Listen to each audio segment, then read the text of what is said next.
Welcome back to another edition of the Walker Valley Football Coaches Show, presented by Wholesale Supply Group. Once again, I'm Andy Morris with Jacob Mason and Walker Valley head football coach Drew Akins. It's week 7, Rhea County week, big week of a region game coming up. And just like normal, before we dive into Rhea County and the upcoming schedule, we're going to talk to Coach Akins about last week's game against Cleveland. Coach, first of all, how you doing? Hey, we're doing good, man. It was a great day coming back, seeing our guys, and we've said this before, but high school kids, man, they just bounce back quicker than adults do. It's one of those things that sometimes it just takes a lot of energy out of coaches when you have games like that. But our kids came back today and really kind of revitalized us as coaches with their attitude and their ability to bounce back and press forward. So really proud of our guys today, and that gave me a better feeling coming into this week. That's good. And as you said, us adults, we seem to let things hang around a little bit longer than we should probably. So it's good to have that youthful enthusiasm from the players and stuff. So obviously things didn't go the way we wanted it to go last week. Final score 38-0 against Cleveland. Again, we talked before we went on air just how it seems like kind of everything that could go wrong went wrong in that game. Snowball effect to some extent. But talk about kind of the way you see things went last Friday and what is, as you said, what the guys are already jumping into to kind of turn the page. Yeah. Listen, I think the first drive, there were some good things that happened. When you look at how we moved the ball, literally took the ball from one end of the field to the other end, got down to that 4th and 1. They called a timeout. It was a good timeout by them. It really worked out because we ended up getting the false starts, illegal snap kind of thing. We snapped it before ready play whistle, and that's a penalty. So it backed us up, and we didn't get the 4th down. And from that point on, just being real, there's not a lot of positives from that point on through the entire game. And like you said, it was kind of a snowball effect. Coming off Smith County where we really struggled offensively, I think if we go down and we put together that drive and we finish that drive off, we can kind of all exhale and say, okay, we're back into kind of what we do. And instead, not finishing that drive kind of said, oh no, here we go again. But really ended up playing probably what I would say is probably the worst half of football that we've played this year especially, but probably in my time here. We probably haven't played that poorly as a group, offensively, defensively, special teams, coaching staff. I mean, I think it's on everybody. I don't think you can point to one thing throughout that game that caused us to go through what we went through Friday. But even then, playing as bad a half as we could have played, it's 14-0 at halftime. So it's not out of the woods, and you're not, we didn't just crush our spirits there. But then we came back out in the second half, and you talk about a snowball effect. They got the one right out of halftime, big time return by them.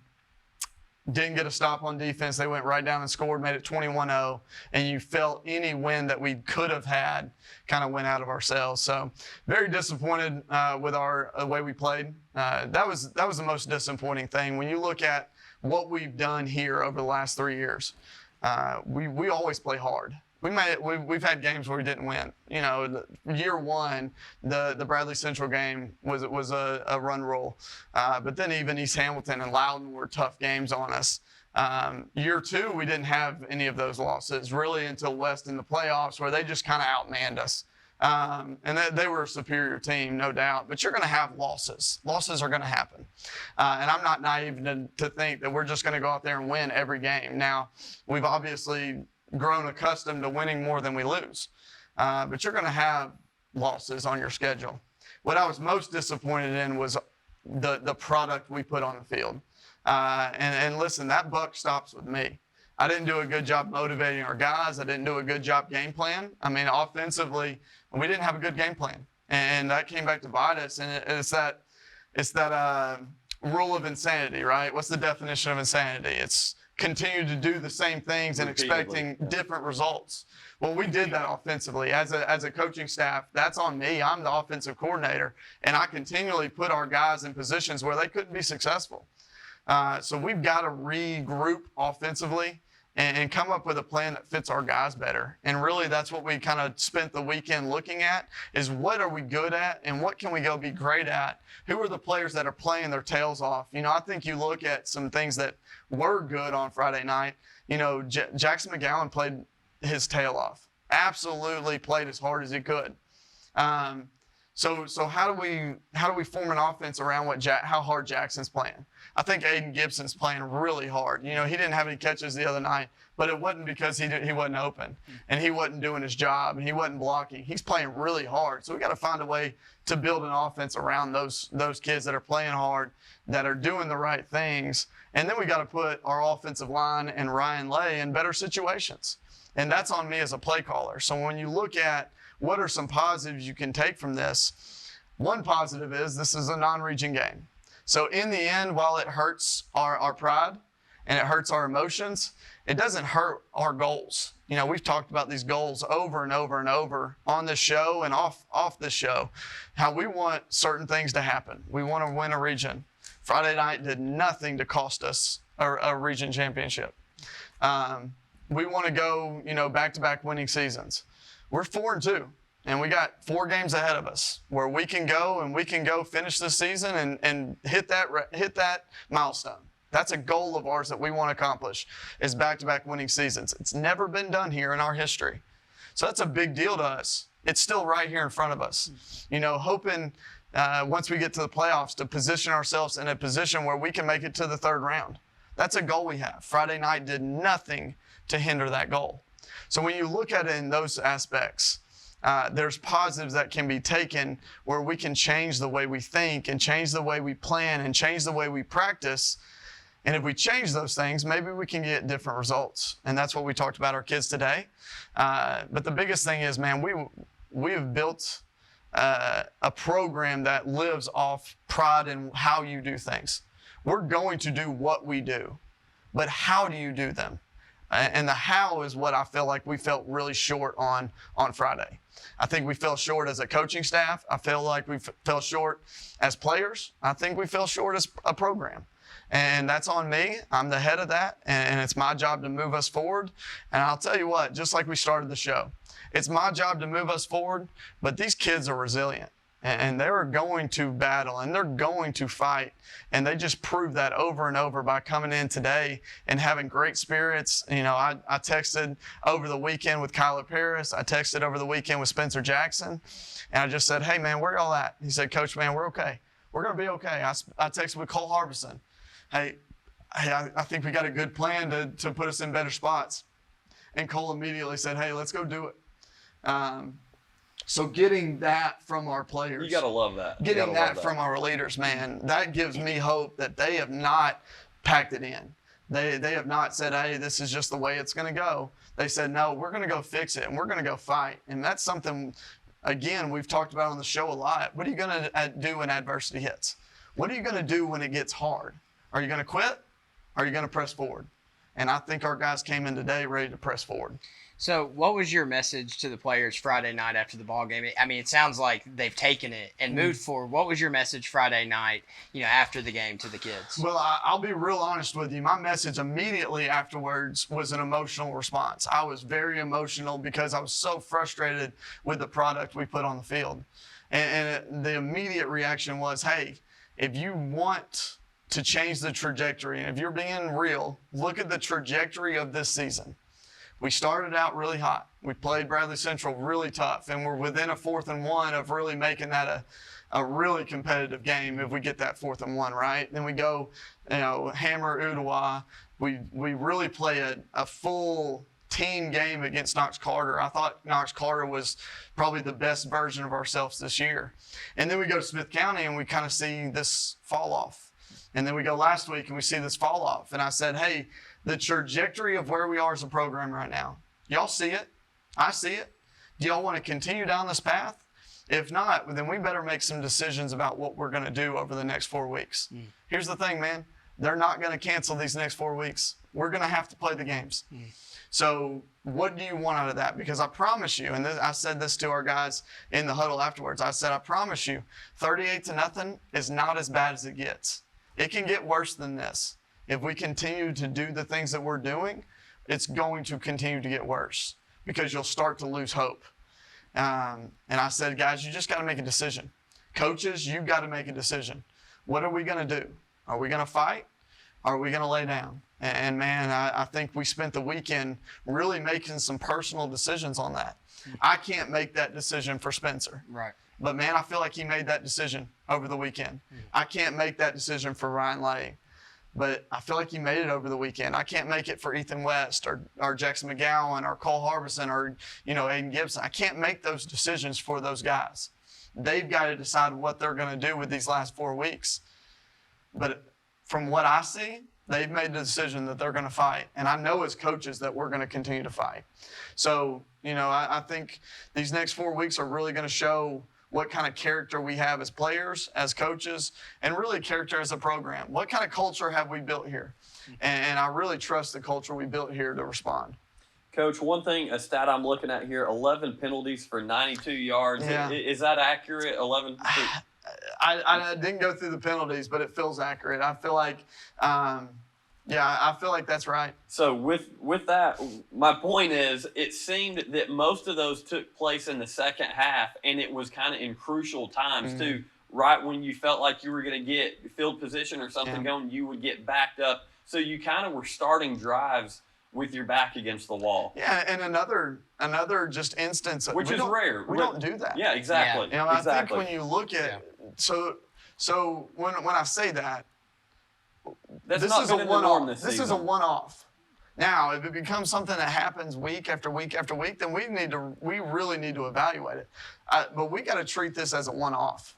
This is a one-off that hey, it's a one-time thing. It's happened once in 3 years. I believe that we're going to come back and we're going to come back stronger. Now, if it happens again, now it's no longer one-off. It's becoming a problem with our culture. Right. But I think we've built a culture here, with Coach Harvey and Coach Ashby and our defensive staff, what they built of playing just with relentless effort, with dog mentality. We've talked about it for 2 years now, how much different our defenses looked. We didn't look like that Friday. We talked about over and over how explosive of an offense we built. We didn't look like that Friday. But that's a one-off. So let's not overreact to this. Let's not totally change and just lose all hope in what we do. Exactly. That was the point I was trying to make there by throwing that stat out there. Because if you look at the Carter and the Smith games, the 2 games prior to Cleveland, I don't think we had 11 penalties combined in both those games. I think we've only been 2. And one was not a penalty. Yeah. One shouldn't have been called. So that was very uncharacteristic of one of your teams and the Mustangs in general. So as you said, it was just one of those games where when things went wrong, it felt like they just continued to go wrong. And you've got to do exactly what you said and turn the page and move on to the next one, which, Rhea County coming up is a big region game. Mm-hmm. So listen, fans, parents, everybody that listens, none of us were happy with what happened last week. Coach Akins, as he said, is taking that one on the chin himself. So we're turning the page. We're going to move on. So luckily, coming up, we've got a big region game against Rhea County, a chance for a little bit of redemption in that game as well. So before we dive into that, we're going to take a commercial break, and we'll be right back here with you guys.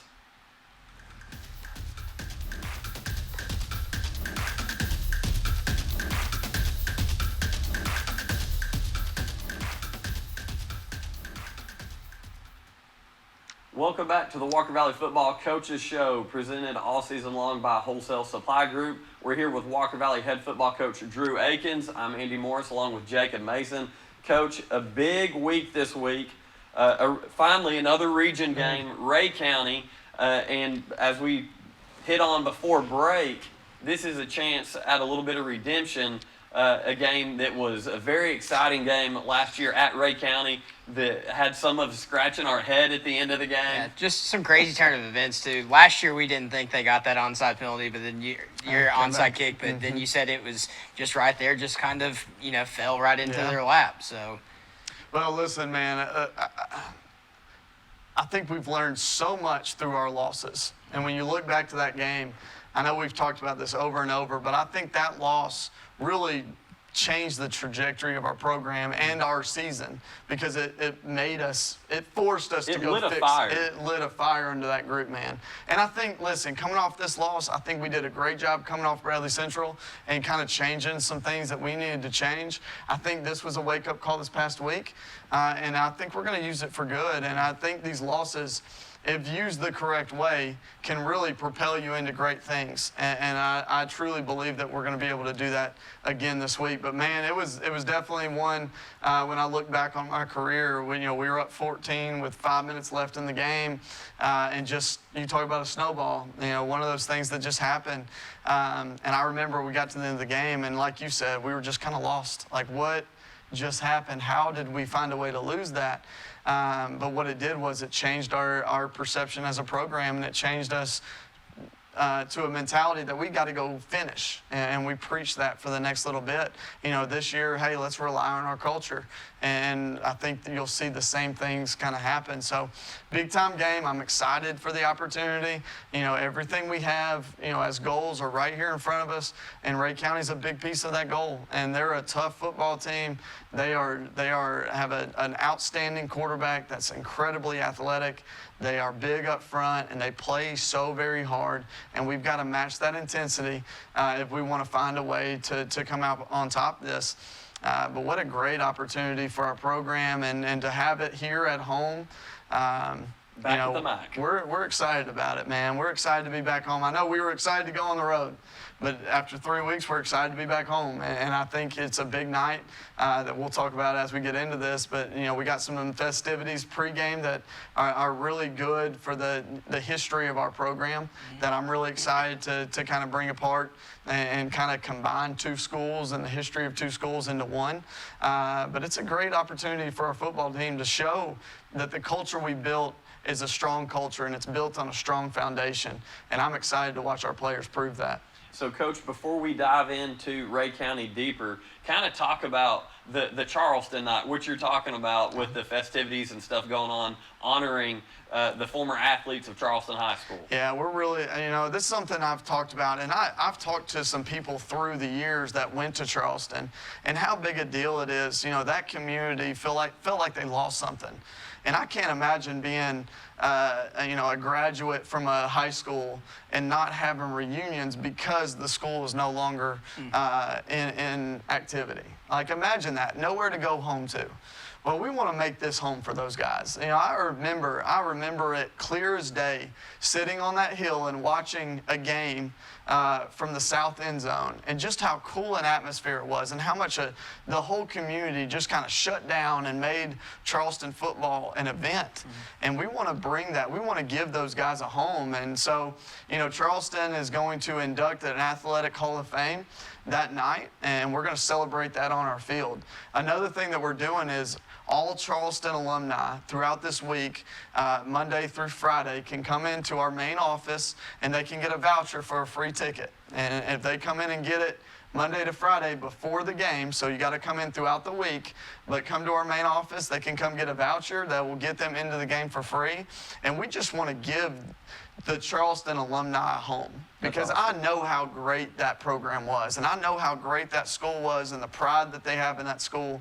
And that's something we kind of combined our Panther pride in one Valley into Valley pride for this week, because I truly believe that this is an opportunity to give years of a high school somewhere to call home, and I want this to be their home, and I want it to feel like home for them. So it's an exciting night. We're excited to celebrate the group of athletes that are going to go into that Hall of Fame, and then we hope to be able to put on a show afterwards. For sure.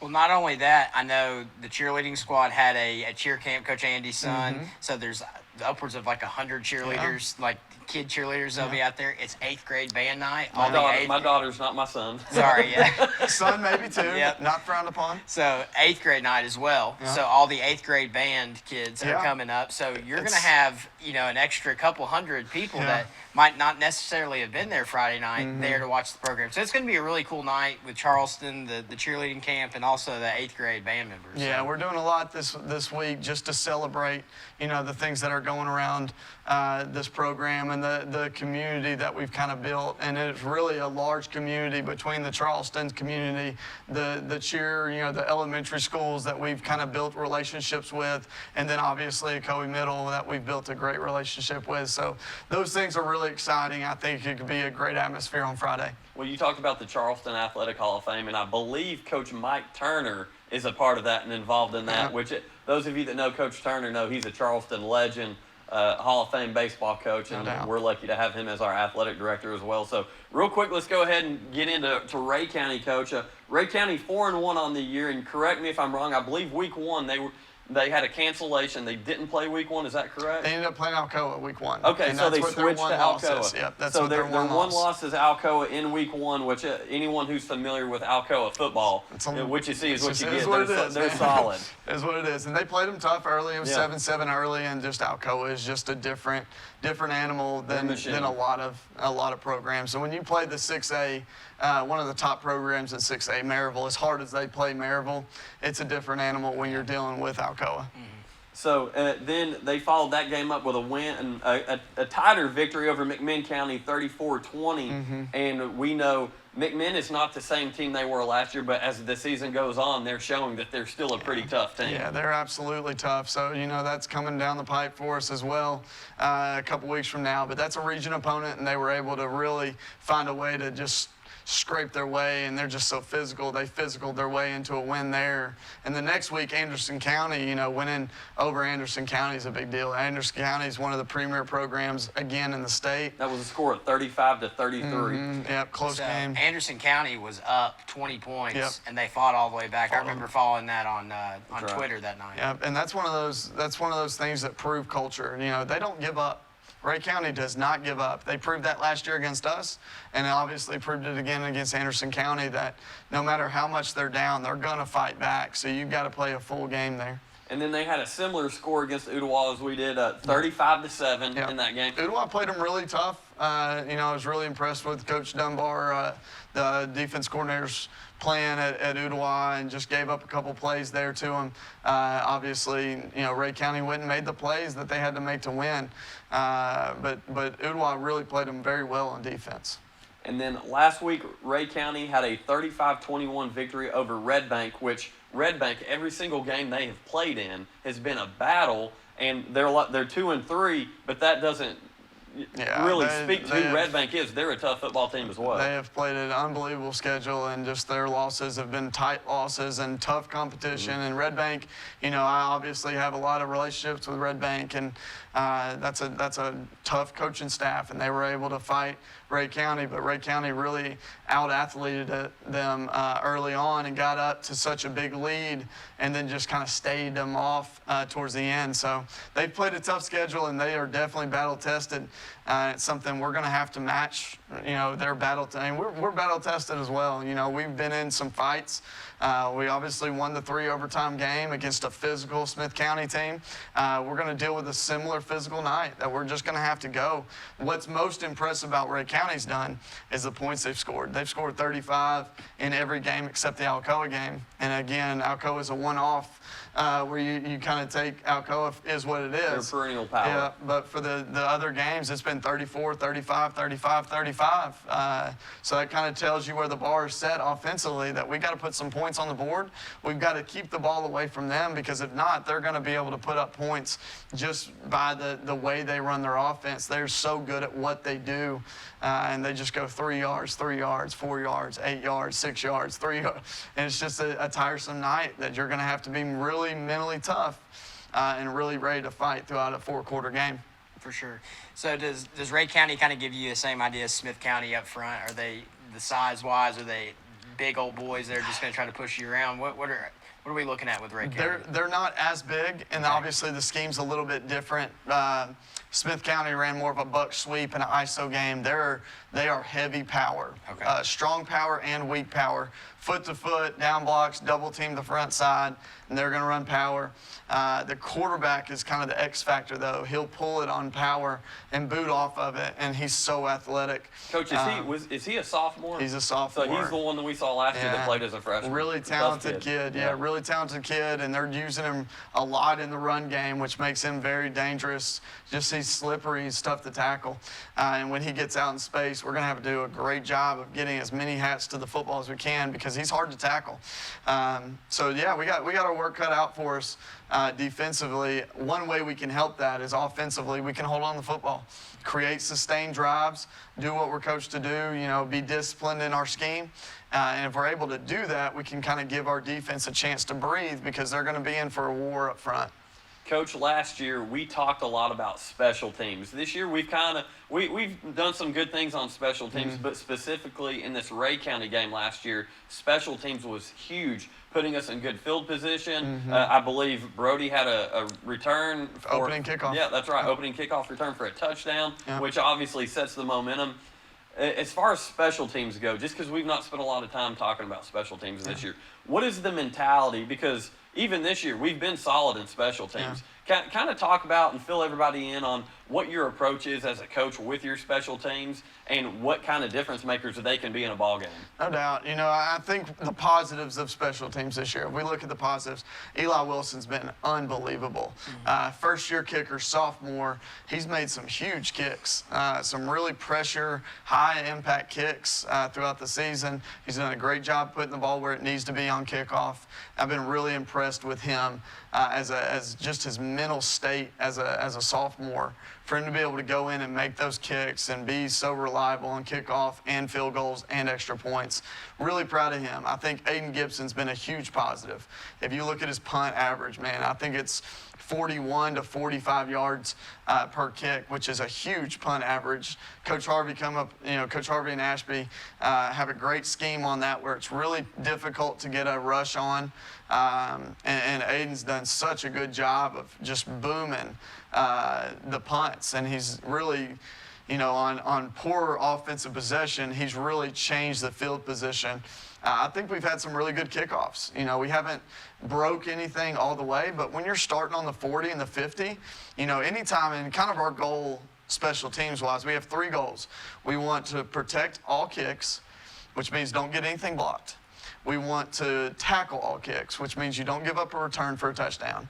And then you want to have 2 momentum plays. So momentum plays in our terminology is a play on special teams that leads to a touchdown, leads to a defensive stop, leads to a drive, a big time drive on offense. So it's not just a return to the 50. We got to go score after it as an offense. So it puts the onus on so many people. Well, we've put our offense in position over and over of having favorable field position on those things. So those are some positives I see. One negative that I see especially is our ability to cover kicks right now. We're kind of giving up some big kickoff returns too. If you look last week, I know we didn't have many kicks, but the one we did, they returned right, opening the second half, they returned it all the way to our side of the field. Well, that puts our defense in a really bad situation. A situation where they've got to find a way to get a stop, where they not only have to get a stop, but they have to get a stop in the first 2 sets of downs, because they're already at the 50. If they get 2 first downs, they're in field goal range. That's not fair to our defense. And as good as our defense is, we've got to do a better job of giving them good field position. So if I have one negative, that's probably our negative. And we've got to continue to work and get better at those things. For sure. Well, Coach, we know you got to get to a JV game. We're excited for Rhea County Week. Valley Pride Night this Friday. Going to have a lot of people in the stands. Region game. So we're going to let you go. Got to put your coaching hat back on, understand. So thank you for joining us today. You can catch us on 99.1, Sports 99.1 for your coverage of the Rhea County game. I'm Jacob Mason with Coach and Coach Andy Morris. We'll see you this Friday.